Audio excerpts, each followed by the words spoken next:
السلام عليكم البنات، كي راكم؟ لاباس؟ ان شاء الله تكونوا في اتم الصحه والعافيه، ويلقاكم فيديو نهار اليوم بالف خير يا رب العالمين. نهار جديد، وصفه جديده، وجمعه مباركه علينا وعليكم ان شاء الله. كي راكم البنات؟ ان شاء الله راكم كاع لاباس. كيما راكم تلاحظوا البنات، اليوم جبت لكم وصفه بزاف شابه بزاف بنينه بمكون واحد فقط كيما لاحظتوا في العنوان، ورايحين تجيكم ولا اروع زبده الفول السوداني. كما راكم تلاحظوا هنا نقولوا له الفول السوداني، وفي الجزائر نقولوا له الكاوكاو، وكل منطقه كيفاش يرغلاه، كاين يقول له الكاوكاو، كاين يقول له القوقاو، كاين يقول له الاوآو، كل واحد كيفاش يرغله. دونك عامه الفول السوداني باش يفهمونا جميع الاخوات وجميع بلدان العرب. دونك البنات، هذا زبدة الفول السوداني أنا درتها خصيصا للأطفال بمناسبة العودة للمدارس. دونك تجي بزاف بنينة، وأكيد الفول السوداني صحي لجسم الإنسان وفيه فوائد كثيرة، وكما نعرفوا يقوي الذاكرة وعنده منافع بزاف مليحة للصحة. دونك الطفل هنا يحتاج هذا المادة اللي تكون في الفول السوداني. دونك هنا باش ما ياكلوهاش اوليو اللي ياكلوها هكذا، هنا رايحين نديروها لهم كزبده، يعني كريمه مصنوعة بالبيت، وأكيد حاجة في البيت صحية ونعرفوا شافيها. بالنسبة هنايا للفول السوداني كنت حمصته ديجا 2 كيسان كما راكم تلاحظوا محمصين، والوصفة هنا باش تنجح لكم 100% لازم الكاوكاو أو الفول السوداني يكون بزاف حامي، يعني بزاف سخون من الغاز للروبو.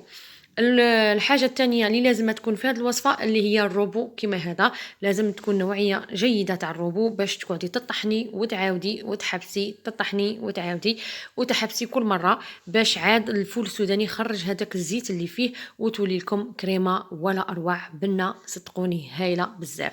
كما راكم تلاحظوا، شوفوا انا الغوبو تاعي خليت لكم الفيديو حتى الاخير باش تشوفوا كاع المراحل، ما بغيتش نقطع لكم. دونك هنا شوفوا الكاوكاو بدا يلصق في الجوانب، هنا نعرفوا باللي سيبدا الزيت تاعه يخرج. دونك هنا رايحه نعاونه في نفس الوقت، نخلو شويه الربو تاعنا يريح باش ما ينحرق لكمش. هنا البنات غير بالملعقه نحاول نعاونه باش نعاود نطحنه. كما راكم تلاحظوا قلت لكم مكون واحد، انا ما زدت حتى اضافه، ما درت له لا زيت ولا عسل. هنا اللي نسيته اللي هو الملح، هنا لازم قرصه الملح باش تعطينا هذيك البنه الشابه تاعها. دونك هنا ما تنسوش البنات الملح ضيفوه، انا للاسف ضفته مع الاخير، ماشي مشكله. كما راكم تلاحظوا هنا عاود راني نطحن فيه.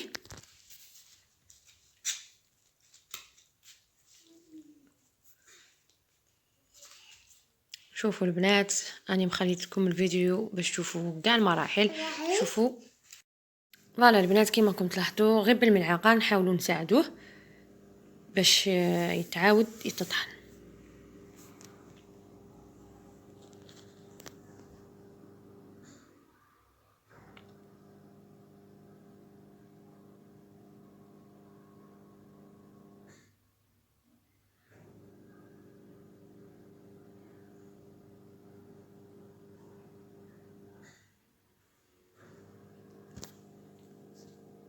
هنا حذاري البنات باش الروبو تاعكم ما ينحرق لكمش، مره على مره حبسوا باش كيما نقولوا يريح شويه، وما نخسروش روبو اكيد.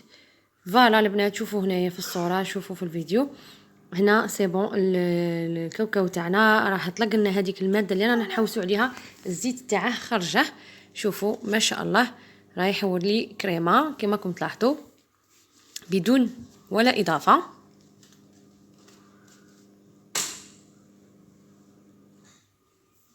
شوفوا البنات كيفاش راهي الزيت راهي بان في الروبو تاعنا.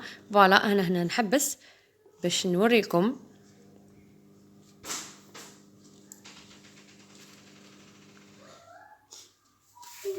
شوفوا ما شاء الله يجي بزاف شباب، وهنا دي فوا نبغوا نشروه ونلقوا الثمن تاعه شويه غالي، وكاين وصفات عده وصفات بزبده الفول السوداني، ودي فوا ما يكونش كاين متواجد في الدار. دونك هنا كل اخت تنجم دير زبده الفول السوداني في دارها، وهي دارت الحلوى ودارت كيما نقولوا تطلي لولادها في الخبز، ويجيها بزاف بنين. كيما نقولوا ما عندناش حرج ونقولوا ما عندناش زبده الفول السوداني. دونك كيما راكم تلاحظوا ما كانش اسهل من هذه الطريقه. 2 كيسان كاوكاو وانتي درتي احلى زبده كيما راكم تلاحظوا. ولا اضافه. شوفوا هنا البنات ما شاء الله، شوفوا سي بون الكريمه تاعنا تاع الفول السوداني بدات تتكون. شوفوا كيفاش هاي تطلع معنا، شوفوا ما شاء الله.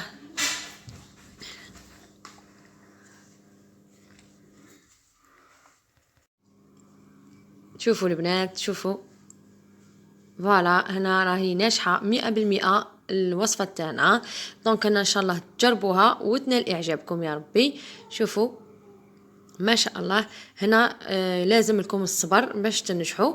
دونك كما راكم تلاحظوا فيها مراحل، لازم يتطحن ويتطحن يتطحن باش نتحصلوا على هذه النتيجه. فوالا هنا راهي واجده معنا الكريمه اللي هي زبده الفول السوداني او بور دو كاكاوات.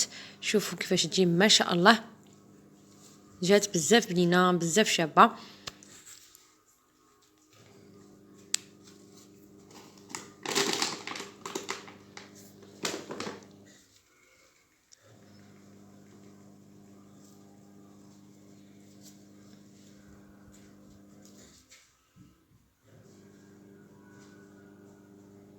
فوالا البنات هنا راني نديرها لكم في الصحن باش تشوفوها. هنا يستحسن ديروها في علبه زجاجيه محكمه الاغلاق وديروها في الثلاجه تقعد لكم مده اطول. الملاحظه اللي نقولها لكم، ما ديروش ملعقه تكون فيها ماء ولا مشمخه ولا حاجه، ديروا ملعقه سبيسيالمون لهاد الزبده باش ما تغمللكمش وما تتخسرش معاكم. ولازم تكونوا محافظين عليها كيما نقولوا مليح في الثلاجه، ورايحه تقعد معكم مده اطول. ان شاء الله راني فتكم بهذه الوصفه وعجبتكم الوصفه تاع نهار اليوم. ما تنسونيش البنات بجام اللي هو اللايك، وما تنسوش اللي مازال ما تشترك في القناه نقولها مرحبا بك اختي في القناه، هذه قناتك وقناتي، مرحبا بك فيها واشتركي ليصلك كل جديدي ويصلوك كاع الفيديوهات تاعي اللي راني نديرهم. وان شاء الله البنات راه يعجبكم المحتوى، واللي عندها كاش سؤال او عندها كاش اقتراح مرحبا بك خلي لي في التعليقات. وهنا البنات ما تنسونيش قلت لكم بالجام وما تبخلوش عليا بالتعليقات الشابه تاعكم، وشكرا بزاف لكم وللمشتركات الغاليات الوفيات. وهنا ما بقى عليا غير نقول لكم انتظروني في وصفه جديده اللي راح نديرها لكم بزبده الكاوكاو ان شاء الله عن قريب. انتظروني، سلام.